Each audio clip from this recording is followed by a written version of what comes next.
Swami man all these years, having started with eNadu and continues to be an associate with it as director on its board. Actively associated with industry bodies such as Media Research Users Council, Andhra Pradesh Newspapers Association, Advertising Standards Council of India since 5 years, the Indian Broadcasting Foundation, INMM and ABC Council of Management. Active in philanthropy, particularly in children's health and education. Our next speaker, Dr. A.M. Swaminathan. He's been the Secretary to Government in Public Works, Finance, Revenue, Public, Food and Cooperation Departments. And he has an MA, MBA, PhD and retired from the Indian Administrative Service. He's been the consultant for ESCAP at Bangkok. And he's also formerly been the President of Chennai Consumer Protection Forum. He is presently Chairman Swati Elders Home, Chairman of the Ethiraj College for Women. And he's won quite a few awards for the Sake of Honor Award of the Rotary Club, Seva Ratna Award of the Sanitarian Trust, and the Scroll of Honor Award of the Probus Club of Chennai. And our third speaker is Mr. Arun Anand. He is the Chief Executive Officer of the popular daily Hindu. He has been a specialist in media management, branding, marketing, and advertising. Mr. Arun has 20+ years of work experience with large and diverse companies such as UTV News Limited, Bloomberg UTV, Bennett Coleman and Company, IRIS Limited, Lintus Worldwide, and Hindustan Petroleum Corporation Limited. Mr. Arun Anand holds an MBA from IIM Ahmedabad and a BTech from ITBHU. The chair of this session will be Mr. Srinivasan K. Swami. Mr. Swami is the chairman of the R.K. Swami Hansa Group. The group companies include R.K. Swami BBDO, Hansa Vision, Hansa Research, Hansa Customer Equity, Hansa Estates, iVista Digital Solutions, Pizzeria Fast Foods, and Hansa Zone in India, and Hansa GCR and Hansa Marketing Services in the USA. Mr. Swami currently is the chairman of Confederation of Asian Advertising Agency Associations. He was president of Advertising Agencies Association of India for 3 consecutive terms and continues to take an active interest in the association as an executive committee member. Before I hand over the mic to Mr. Sundar Swami, the same announcements here. The speakers, since we have 3 speakers in this session, they will be allotted 15 minutes each. At the 13th minute, a short ring of the bell will announce that you have 2 more minutes to go, and a long ring of the bell will announce on the 15th minute that the time allotted is over.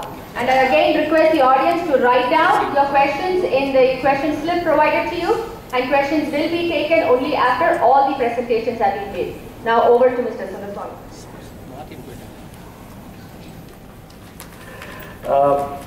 Yes, we are at tumultuous time. The last 20 years of the Indian economy has been significant progress, and despite the downturn that we keep hearing about, we do have a robust time ahead. Some of you know that advertising in this country is still at a very insignificant level. We only contribute 0.35% of our GDP as against 1 to 3% of GDP in the Western world, and the world average being 1. So we are still at 1/3 of the global average. So as we get into a more competitive economy, you will see a lot more advertising, and therefore a lot more tension that it can create, or pleasure that it could provide based on product and services it intends to promote. It's a very provocative subject. It's a friend or a foe. A person who has been in this business long enough is always the person who's applying this little tool. It can be a tool that can be used to productive use, or it can be a tool that can put to destructive use. And that's why the topic is it a friend or a foe? Lots of people have very passionate views of why advertising has got many ill effects. To them it's very cohesive, It actually tends to be lead to monopolistic situations. It's always good guys versus bad guys. People with a lot of money would succeed, and the smaller guys would fail. It's not always in good taste. Sometimes it's quite offensive, as the ad on the screen display shows. It sends sort of subliminal messages. It probably affects the children. It affects people who are not able to control the desire to go on buy the product or service. Advertising sometimes highly misleading, and sometimes advertising tends to be sending out irresponsible communication. And of course, because of the power of some large advertisers, they can erect strong barriers for competitors to enter easily. And one question is that because you spend money on advertising, it tends to be to increase in product price. That's probably the case against advertising. The case for advertising is quite simple. It stimulates competition. There's nothing else that can stimulate competition like advertising does, by providing very, very wide choice to the consumer. The consumer therefore can pick and choose what she prefers. And because of the competitive frame, this part of advertising improves quality. Because again, for competitive nature, that advertising spreads, it reduces prices. But more important, because of lots of products that get sold, a lot more employment opportunities gets created, a lot more buying power gets created, and because of all of that, the economy grows, and everybody goes home happy and has a peaceful life. But why are we discussing the subject of whether it's a friend or a foe? Particularly in the context, there are many, many laws that govern product development or promotion, or as we see later, specifically on advertising and promotion. There are many acts that actually tell you what you can or cannot do, and if you do misuse the product development stage or the advertising stage, you are likely to be seriously punished. Fine is only a small aspect of punishment. People can go to jail if actually things are not, properly managed in terms of the honesty, integrity, nutrition, drug subject. The Drug Cosmetics Act, the Drug Control Act, Corporate Act, Prevention of Food and Nutrition Act, Pharmacy Act, Food Safety Standards Act, which is again a new one. All of them actually tell you what kind of product can be made, how it should be made, how it can be stored, how it can be promoted. And of course, there are lots of laws and guidelines that promote good advertising or actually talk about what is wrongful promotion. There are acts, there are 10, at least 10 different acts and guidelines that are available in this country that actually control what can be put up. The Price Competition Act, Drugs and Magic Remedies, Objectionable Advertisement Act 1954, Trade Merchandise Act, Marks Act 1958, emblems, names, permission of proper use. You can't use Gandhiji's pictures or Nehruji's picture or the Ashoka picture. All of that, there's a lot of things that govern using national symbols. Consumer Protection Act, Indecent Representation of Women Prohibition Act. You can't show them in vulgar manner. You can't show them in a manner that actually is showing them in poor light. All of that. Code for standards, resulters in medicine treatments. There is MCI code available. There is a drug pharmaceutical association. I forget the name. They also have this code that actually intends what you can do, what you can't do. Also, there is Cable TV Networks Regulation Act, Code of Advertising Standards, Council of India, which Venkat is going to talk about in brief. And of course, Advertising Agency Association has their own best practices standards, which generally gets followed by many advertising. So we do have a robust self-correcting mechanism in place. There are certainly tools, as I said, the wrong hands can be a mischievous tool, the right hand is a very productive tool. And we do have three very, very knowledgeable panelists here.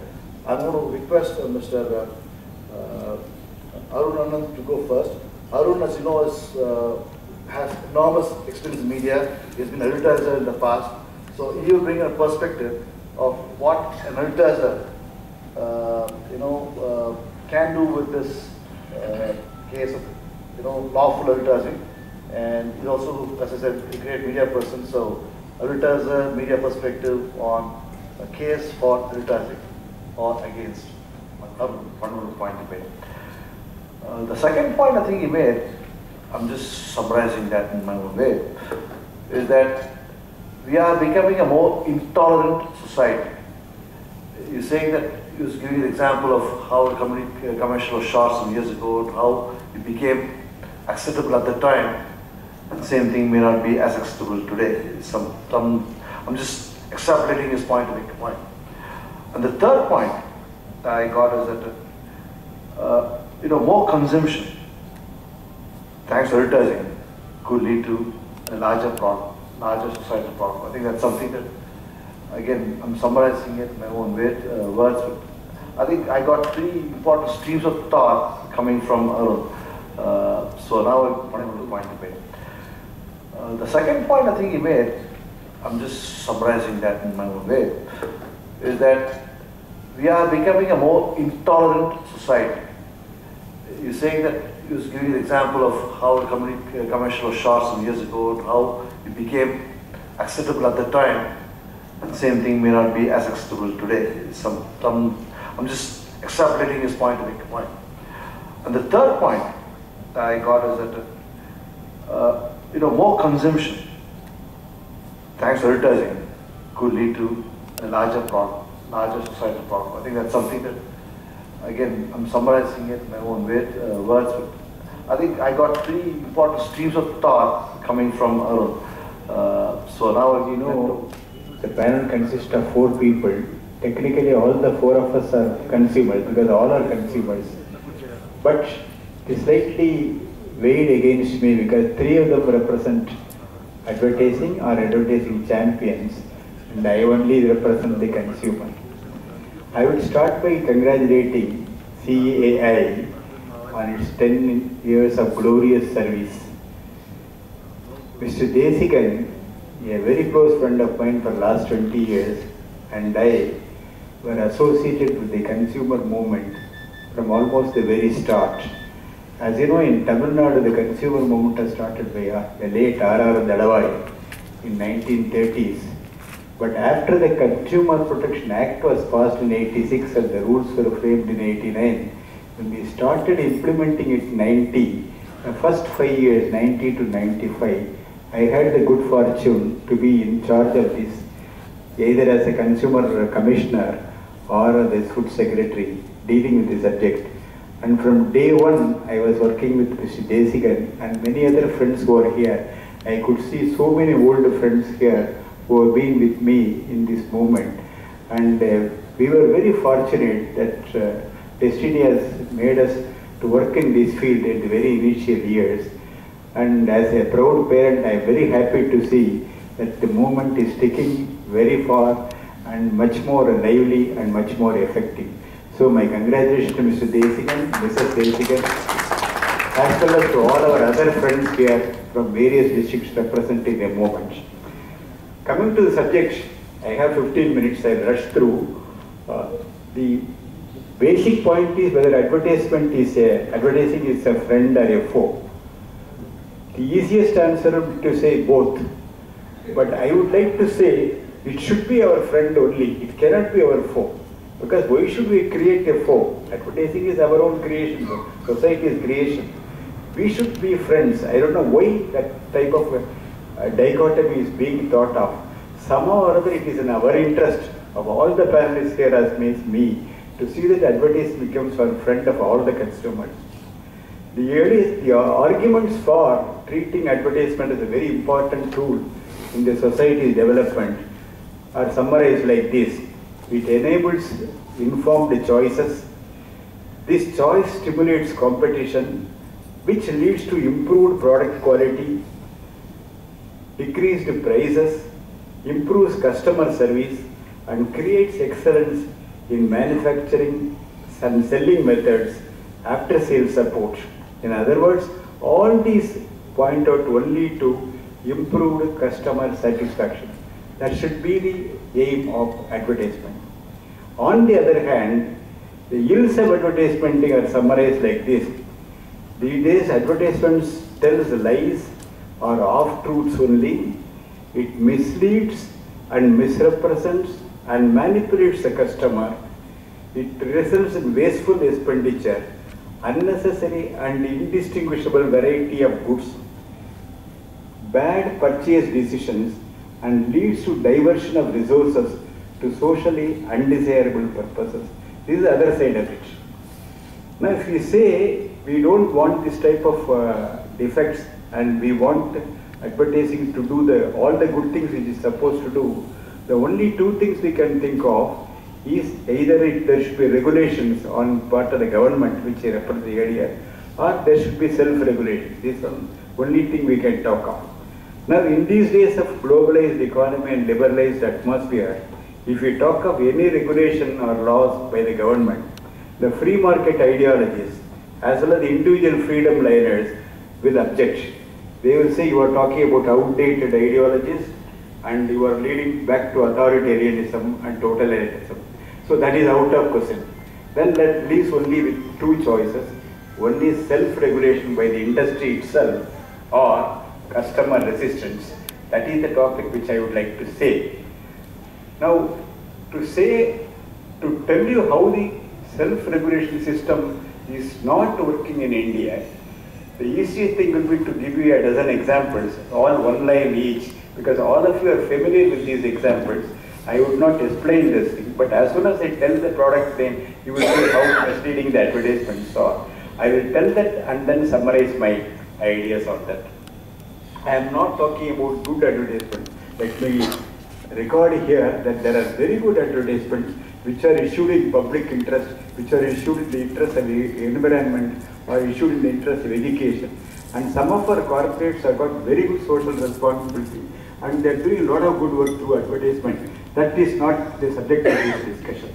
I am talking of only cases where, to my mind, that the advertisement is harmful as the subject indicates.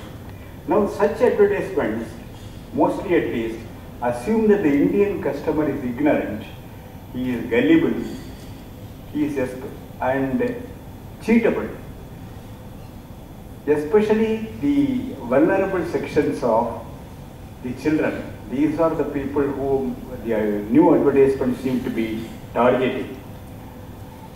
Now, since the cost of cheating is not much, so the cheating goes on.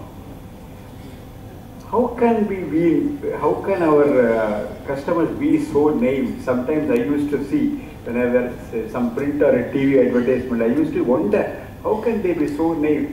But they purchase on the basis of the advertisement. Because when you are working in the field, when you ask the people, you know that it's not going to work. Why are you purchasing this? Sir, the latest advertisement was very convincing, sir. I thought it's an improved variety or improved model, some such thing. You see? So we are again and again proving to the advertisers and the manufacturers that we are easily manipulatable, we can be easily misled. Now, they would say, as our two speakers have said, there are a lot of laws that can be effectively implemented to distinguish this type of cheating from genuine advertisement. And when I tell the rules, you will know that these laws are unenforceable. In the morning we talked about the drugs and magic remedies, Objectionable Advertisement Act.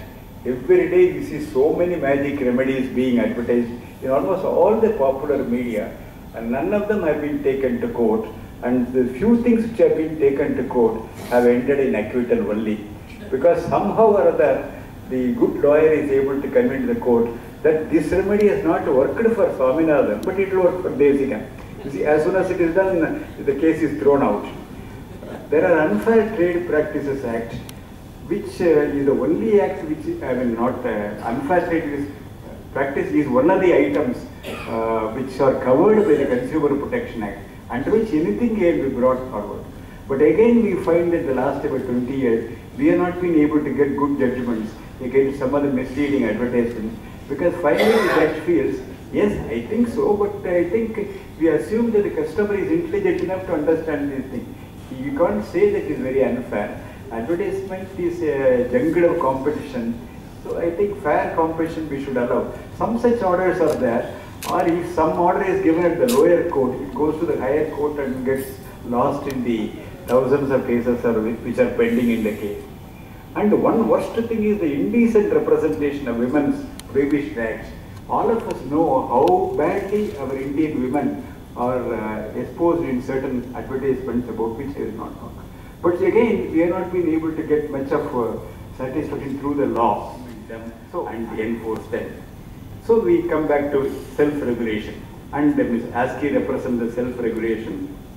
But I should tell you, my personal experience in the last 40 years, we have dealt with every one of the self-regulating agencies in India in some capacity or other when I was in the government. I dealt with the Medical Council, I dealt with Bar Council of India, I dealt with the Institutional Chartered Accountants, I dealt with All India Council of Technical Education.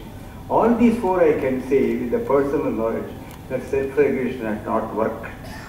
Most of the cases will drag on for 3 to 5 years, and finally the advocate or the auditor will be given a warning, or he will be told that you cannot practice for 3 more months, 3 months suspension of practice. That is what was given, nothing more than that. Otherwise they will not reply to my letter at all. Finally will say, the council has carefully considered all your representations. In the light of the responsibility, the council feels this is not a case fit for interference. You see, this is the type of thing that has been going on. So, I don't know how it works in the other countries, but somehow here we professionals seem to stick together. That we have seen the chit funds case. I was myself the director along with Mr. Desigan in one of the biggest chit fund frauds. We couldn't do much about it. Neither the law nor the self-regulating agency, namely the Chartered Accountants of India. We were only harassed by being called witnesses again and again, just as a court of law. So, I would like to say that time has come for the customer to assert his rights. The assertion of rights, the first stage on which we were all concerned, is making them aware. Now all of you are aware. I don't think we are still in the awareness stage. Even the rural customers, I find, are very much aware of their rights. Up to that is okay. Then how do you assert your rights? Okay, most of them also know that how do you assert it through the legal fora. All of you know about the district forum, the state commission and national commission. So that stage is also passed. In my humble opinion, the third stage, namely the consumer resistance, we arrived. We have to resist certain unfair trade practices. We have to resist some irresponsible statements, and people should be made to know, not by way of damages, but as somebody said in the other session, that by our not purchasing, by actively dissuading other people not to purchase, and telling the company by hundreds and hundreds of letters that this is wrong, we are not doing, you are bound to continue to do that. Some sort of a public, this thing seems to be necessary.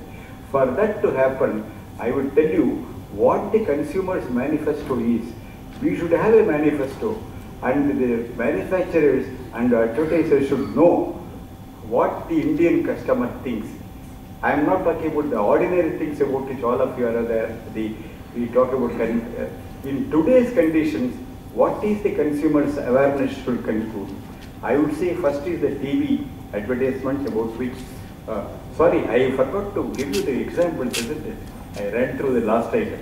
Just the self-regulations work.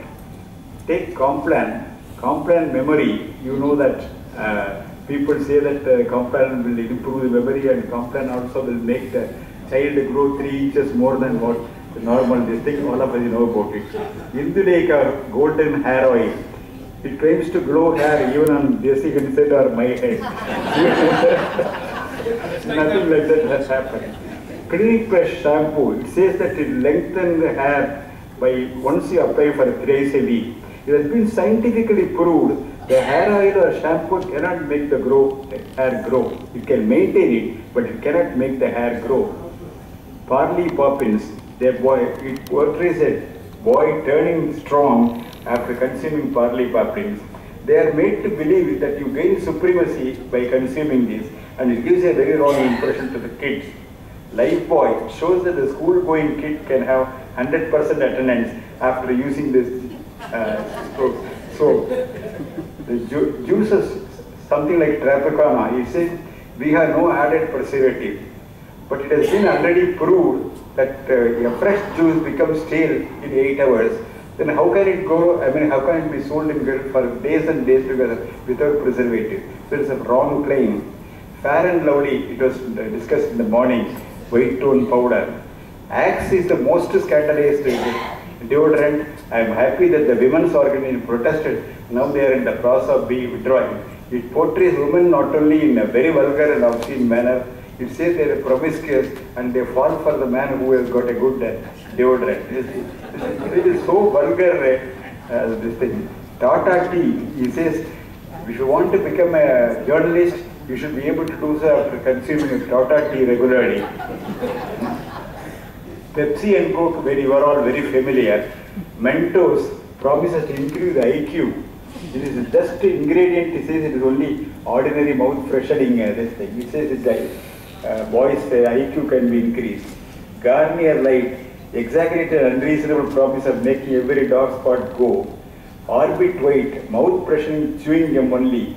But it says either a man or a buffalo, after chewing it for long hours, will have sparkling teeth. Tide, it says the promises to make the cloud whiter than even the original fabric. And we find that it doesn't happen like that. Goodnight Active Plus, you know that. Garnier shampoo would make the hair so strong. Quicker, the facilitator for buyers and is an online facility for buyers and sellers to interact. These advertisers, sellers can see anything they want very quickly. Exaggerate that they may not be able to ready buyers and always and product offers may not be suitable. Kellogg especially, again Kellogg was made to pay. Then the two advertisements about which I thought should talk is about if you take Sprite, they say Rasta is clear for you. You can get it any girl you want. Rasta. The Martin Extra Vegan Oil, they say that this is a very interesting advertisement where they show some foreign-looking doctors, and they say in South America, when they show in the diagram some South American countries in the map, and say that it is 90% of the people there are using this. I don't know how such a claim can be made. And the two objectionable agreements which about it all of you agree, I'll close the example list. One is Naukri, which is very, very vulgar. The boy who is having a very bad boss gets a job through Naukri, a better job perhaps.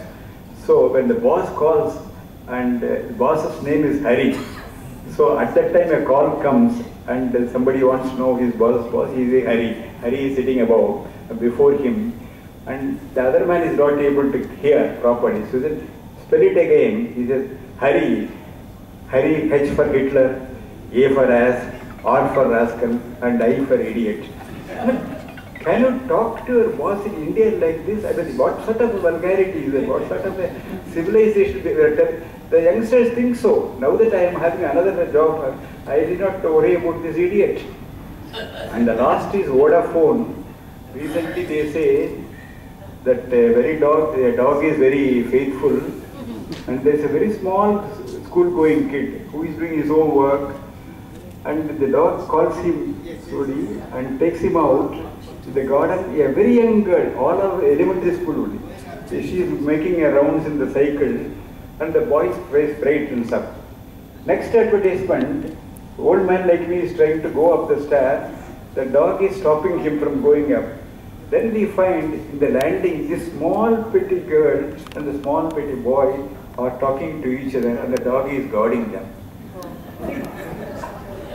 And the advertisement is called Connecting People. I said there are so many. I mean, what sort of after all, everybody knows Vodafone connects people. That is connecting. Generally, I suppose relatives connect to each other, friends connect to each other, and boys and girls connect to each other at school, no problem at all. But we show it in this light. So like this goes on. So I think it is not ethical, not tasty to go down and bring our culture like this. There is no need, because all of us are either fans of Vodafone or what are the other things. We go on changing it depending on the level of service. I am not going to change it because I see that type of advertisement. The last, I was slightly feeling a bit embarrassed or delicate to talk about the last example because our Hindu friend is there. But still I thought I should not mistake, I suppose you don't mind. The Hindu advertisements now shows a boy or one or two boys, shows silly questions being put to him like, who is the Prime Minister of India? What is the expansion of UPA? And if the fellow blinks, so the questioner asks, what is the paper you are reading? He says Times of India, but he cannot say that in the advertisement. So this is made this thing silent. But you are not left in doubt that they is talking about Times of India. Then the read says, read Hindu, you will never be able to answer this type of question. And the title is the story. The Hindu stays ahead of time. If you want to stay ahead of times, see, all intelligent people understand. But Hindu, I am reading for the last 60 years, continuously. I am a great admirer of Hindu. Why should they do this type of? We will read Hindu. We will just read. You improve your content, you improve everything. But why make this sort of thing? So once Hindu does it, Times of India will go one further step. This is what has happened in Tamil newspapers. Tamil newspapers, you remember, what Dinakaran started, then Dinamala started, then Dinathan started. What I am trying, I am not blaming the papers, I am blaming that particular process. Up to a point, everybody thinks this is the limit, nobody shall cross the limit, something like Lakshman Rekha. Okay, everybody agrees. But suppose somebody crosses and gets away with that, everybody else is tempted to cross. I would request you to Hindu to lead the nation, not go for this. We will read Hindu, we will study Hindu. Hindu is improved. Hindu is improving every day. So, coming back to my original subject, since regulation seems to be not working, I would like to say the consumer should say these things, TV and media advertisement. First, be aware that the airwaves are public property. That means all of us own this. Airwaves are owned by us. We also pay for our TV when we purchase it. We also maintain it with our money. We pay the electricity charges. We pay the channel charges. So everywhere the customer is the chap who pays. So we pay for the advertisements also. Advertisements which are shown in the papers, the TV, we are the paymasters. But the advertisers are like non-paying guests who come to our home, enjoy our hospitality, but show no responsibility. This is something which I think as a consumer organizations have to propagate. The other atmosphere, the roads, the streets, the village, countryside, all these again belong to the public. Nobody has got the right to go on tarnishing by including vulgar advertisements, garish boards, and generally making mess of the atmosphere in the name of free advertisements and things like that.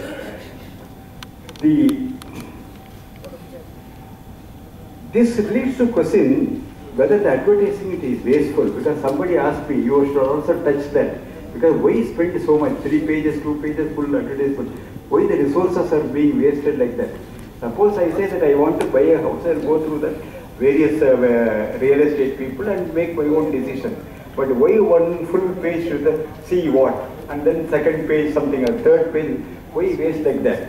For that I remember in those days as a student I used to read, the same question was raised in America when they said advertising is wasteful and why should we consume natural resources on so much advertising.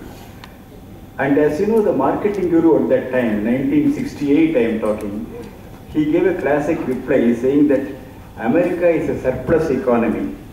All its essential needs are taken care of. We are not diverting scarce resources which are meant for other things. We are diverting our surplus resources for betterment of life. That is a classic answer they gave. Perhaps that worked for America in those days. But even America is a very deficit economy, propped by China and India and Japan, as you know. And India has never been such a surplus economy in the recent past. So our resources are limited. I think we should all agree together, all the three of us there and myself and all of us, that advertising is not wasteful. I am not saying that advertising is very essential, but it's time that the corporates realize the corporate social responsibility and have much more sense of proportion in promoting the advertisement. And like ASCI and other regulatory bodies, they should also show that self-regulation is the best regulation. It is possible to regulate by having a better control over this thing. And to that extent, I want them to, the manufacturers, the dealers, advertising agents, to elevate the customer and not degrade the customer. That will be the message I would like to give. But as regards the consumers, I would like to say, educate yourself and resist. Consumer resistance in India is very poor, and there is a chance to resist. And I close with only one example of how resistance worked. When I was in this other thing, Consumer Protection Forum for 10 years, one of the campaigns we put up was against a silk saree manufacturer whose advertisement showed like this in the TV. I don't know, many of you know the satari, which is the crown-like thing which is put on the head when you go to a Vaishnava temple. It is supposed to be the feet of the Lord. The priest takes it over, and after the puja is done, along with the prasadams, he puts on the head of the thing. And we are normally supposed to take it like this, with all the humility, as if the God's head is feet are on the house. Now this advertisement showed that the lovers, a young boy and a girl, taking the worship, and when the priest comes and puts the thing on the head of the boy takes that crown and he himself puts it on the girl's head. We thought it was very wrong for the temple priest to give it like that and for the boy to do that. We wrote to the company, first there was no response, we then rang up, we again wrote to the company. Thus, if you don't take off the advertisement, we will be launching a campaign because it affects our religious sensibilities apart from anything else. They immediately withdrew the advertisement. I think that is the way we should do it. There should be. Thank you very much. Are in place in this country to govern the advertising and so on and so forth. I must mention here that although there are more than 26 laws in this country which are supposed to protect or which are supposed to take care of misleading advertisements and so on, or consumers who are being led the wrong way are all not put into place properly. Let me give you some examples. The government, which has a right to go into all these things, or penalize someone, will only do it when they have somebody or some organization they want to take on. Otherwise, they're happy with the kind of monies they receive from the organizations or whoever it is. In reality, I'm making this statement here, in reality, these laws are useless. Now, government is also thinking of bringing another law, Consumer Protection Law, which all of you are aware of, and that will be the 27th law available in this country. What needs to be done, in our opinion, ASCI's opinion, or in my opinion, is something which the consumer can be protected. One point before I give you consumer protection, what I want to say about my own experience. Mr. Swaminathan said that advertising is an unpaid guest coming into the newspapers. Fine, that's a wonderful expression, you have done that, but you must also bear in mind, Arun Anand had mentioned that each newspaper costs about 12 rupees to 14 rupees, 12 rupees bare newspaper. Because of competition, because of advertising in newspapers, we are able to get it at 1/4 the price, or maybe 2 rupees, 1 rupee. Some newspapers will almost give it to you free of cost. What you have to bear in mind here is that our neighboring countries, Pakistan, Bangladesh, and Sri Lanka, newspapers are sold between 12 to 15 rupees. We are lucky here because of advertising, because of competition, because of everything that the newspaper costs has come down. There you get only about 8 to 10 pages. Here you're getting about 20 to 30 pages of newspaper with a lot more in it. Okay, there's advertising in it also. The last point before I start my presentation is that I have to share one experience in the consumer protection. I have also been a person who has been affected in this. Many years ago, not many years ago, about 7 or 8 years ago, I bought a car, a Honda City. The car, very first day, second day when I started driving, started jerking at a certain speed in second and third gear. I made a complaint. Air conditioning was smelling. Made a complaint. Now they came, then they said the engineers from Delhi will come, they'll check it out. They went through the process. The engineer from Delhi comes once in a month for his regular trip, not that he came specifically for my complaint. It went on for about 4, 5, 6 months. Then finally, one fine day they concluded, unlike the Lexus, where the customers were given a free car, neither was they given a free car, nor the problem was solved, but they turned around and had the audacity to tell me that I don't know how to drive. The point I'm making here, consumer protection, CAI, or anybody, if you want to really take up the cause, there's one particular case which you can do. The same damn manufacturer, if he does anything like this in the West, he is hauled up, cars are withdrawn. In India, they have a different law. The same multinational companies. Please understand that this is something which we need to take up also today. The same multinational companies in India treats the Indians and Indian consumers differently.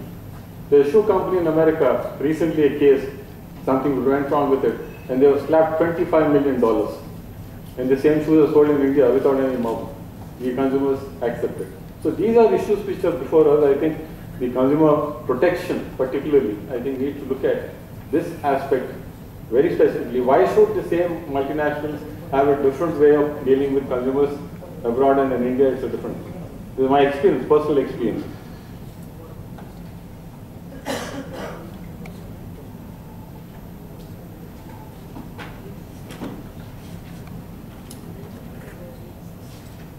I'll start in the meantime, by the time you would start.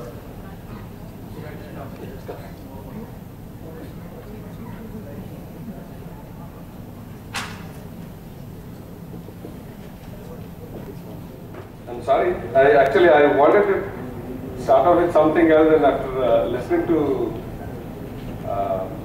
Professor, I was also wondering when he started out saying who is the queen. And definitely, I would definitely say that as far as the financial services sector is concerned, I wouldn't say that we are the queens. I would say the consumer is today the king and queen for both. For us, because as he himself was saying, as long as there was a monopoly, yes, the service providers could have been perceived as queens dictating terms to the kings. But today it's not so. There's so much of competition in the market, and I'm sure my colleagues will agree with me. My colleagues from Aircel would agree with me that even to think of service levels, reducing their focus on service level or increasing the tariff by a paise, one single paise. I don't think they're in a stage where they can just do that and then not think about the consequences today in the market. This could happen only because of the customer. Today the customer is so well-bred, educated that even for a telephone, it just moves. We also struggle in this industry to contact our customers, because the moment he gives me a number, maybe next 10 days later the number doesn't work. So when I contact the customer, he says it's prepaid. Why do I need to stick with one provider? I got a better deal, so I moved. So I would say, this is what I perceive in every industry where there is competition. It is the customer who will dictate the terms, and it should be so. Particularly for us in the Shriram Group, we have started off, the group has started off from the chit fund business, and in the chit fund business,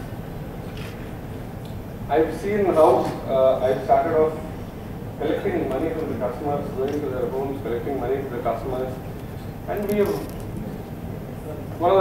was one of the early employees, so we've seen how customers perceive it. The industry itself was perceived as a not so reputable or respectable business. And then we understood that the only way to overcome this taboo was to make sure So the customer is treated as if he owns the business. And to be precise, chit fund is a business where it is actually owned by the customer because it's his money that is running the business, and the guy who is running the chit fund is just a commission agent. End of the day, I take 5% commission, organized people take 5% commission and run the business. The business is owned by the customer. So this, our grounding in this chit fund business has taught us, as a group, it has taught us that we have to work according to the customer's moods, wishes, and tailor whatever we are offering according to the customer's wishes. I think the best example of us treating the customers as kings and the customers treating us as somebody who could be depended upon or trusted would be the growth of our the group's other businesses. Use the mic. Sorry.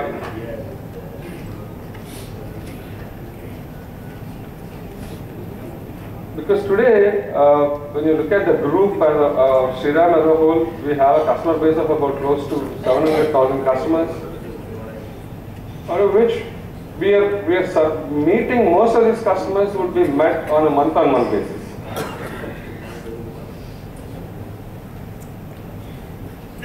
We have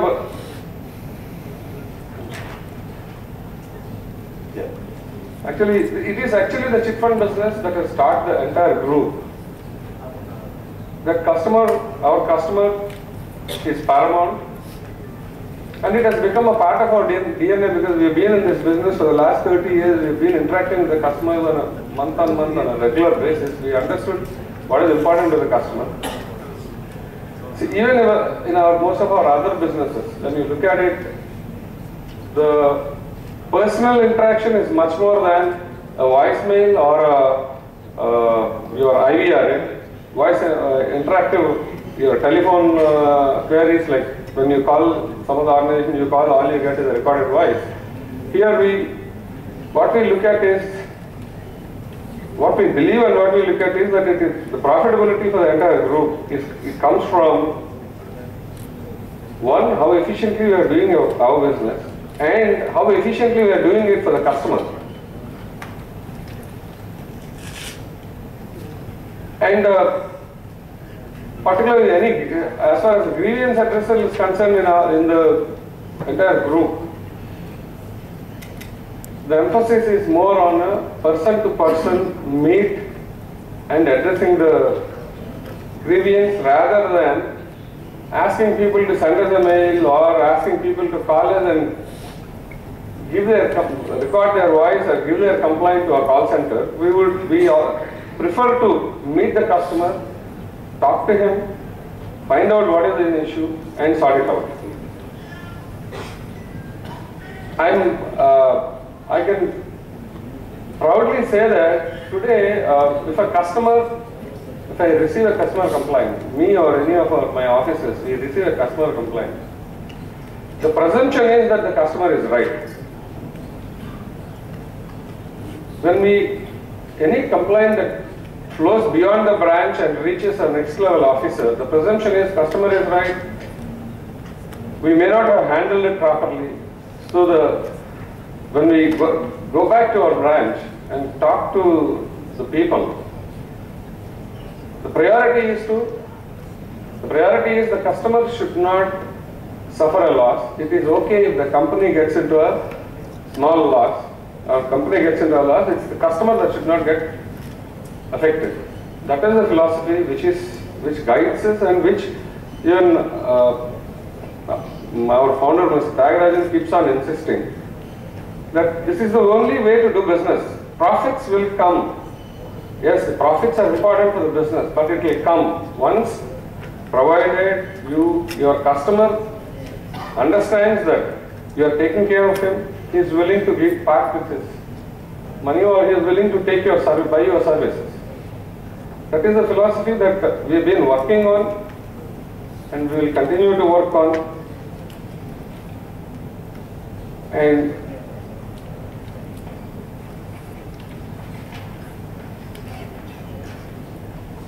I wouldn't presume to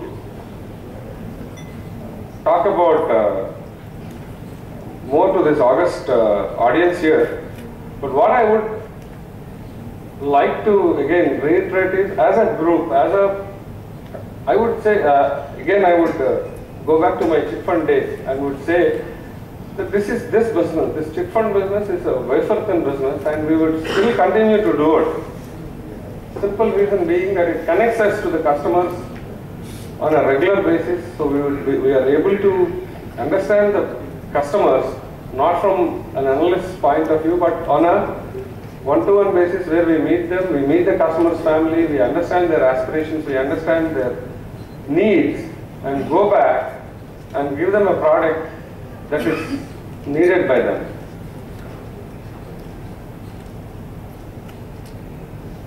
I would like to promise here that, I mean, we also have TAT. We also insist on a TAT time for resolution of a complaint with the customer most of the time. When we get a complaint, ideally the branch manager is empowered to deal with it close end. Complaint, the branch manager doesn't need to pass the buck up. It is closed at the branch level, at a personal level. They meet each other, they close the complaint, and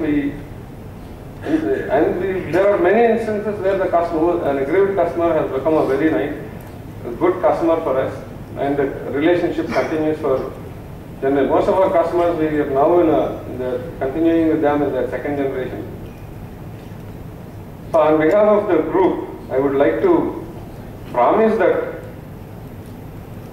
we will continue to treat the customer as a king, and I would like to thank all of you for giving me an opportunity to be here and share what the philosophy of the group and what we think and what we are doing for our customers. Thank you very much. To be a co-speaker on this. Before I start my presentation, I would like to show a small AV on Aircel, and then I will continue with the PPT.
Thank you for seeing the TV.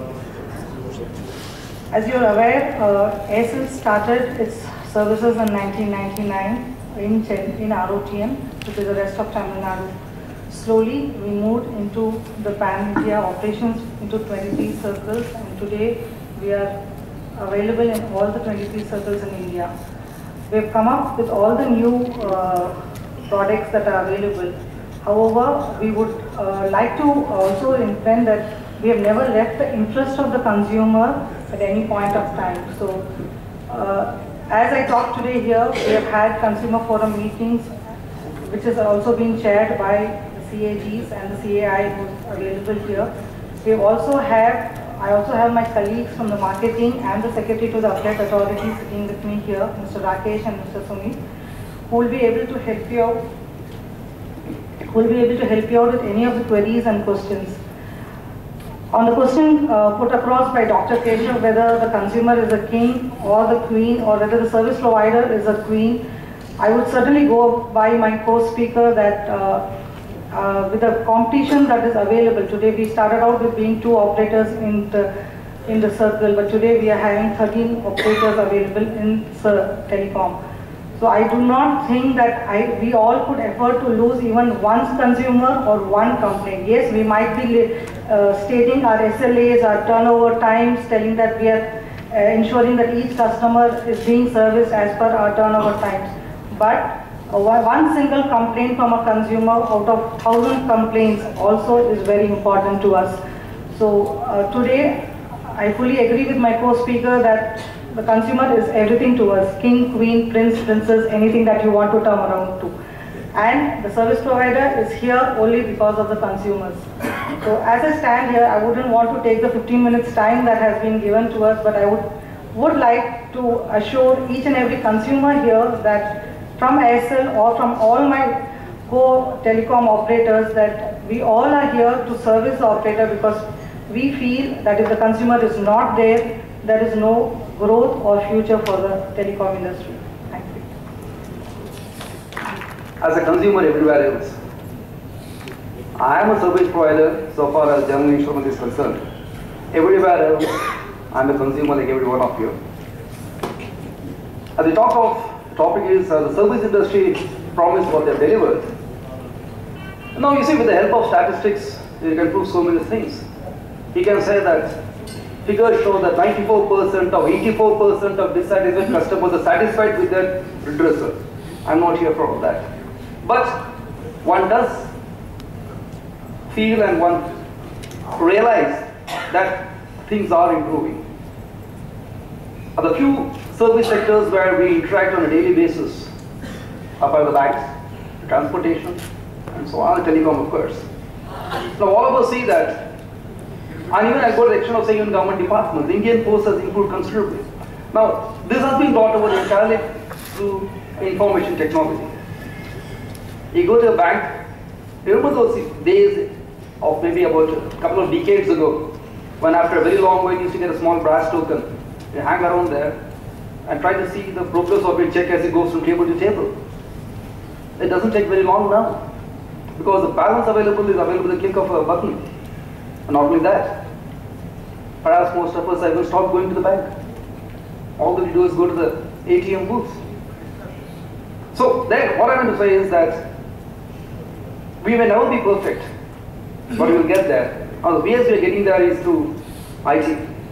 Now, the question again my co-speakers made was, the only reason where the consumer is again beginning to feel like a king is because that he has a choice of competition. So, competition is what drives a company. And in fact, I have reason to believe one of the reasons why they try to improve the facilities available on the Indian Railways was because of competition brought on by the low-cost airlines. Now, of course, they are no longer low-cost airlines, another matter altogether. Similarly, the Indian Post sought to improve its service to meet the competition being provided by the private courier services. So, that's how the competition has brought about improvement in service rendered. Now, so far as the insurance industry is concerned, general insurance industry is concerned, We have, of course, leveraged IT to a considerable extent, and also we have brought about improvement in the processes. Now, for instance, in the olden days, you perhaps had to go for every, and I had to go to the insurance company for lodging a claim, for getting your claim amount, etc., etc. Now, we have ensured that through the process of outsourcing, you don't need to have computers at all. So, as far as health insurance is concerned, which segment perhaps has the largest number of perhaps people making use of the insurance, and perhaps the reason to be dissatisfied. Now we have outsourced it through the third-party administrators, who in turn have got into agreement with hospitals whereby the insured need not make any payment. He gets what is known as cashless settlement. Similarly, in the case of automobile insurance, we have tie-ups with dealers, with manufacturers, whereby you don't have to pay for anything. So to that extent, we have improved considerably. But there is always room for improvement. Educating a customer is very, very important. The more often than not, the reason you are not able to get the kind of service you wish, you desire, or you feel you have been shortchanged is because perhaps you are not following the processes. We need to tell the customer as to what you need to do to be able to get service, the correct kind of service. So again, I go back to IT. We have our websites where it tells exactly what you need to do next in a given set of circumstances. And not only that, we have got one size more, and we have issued a citizen charter that's going up on the website. We are going on record and telling very clearly that what you can expect from us, how many days you can get within reply, how many days within which you can get a redressal of grievances. Now we want to be judged by these. And when some of our employees does not deliver, he is going to be made answerable.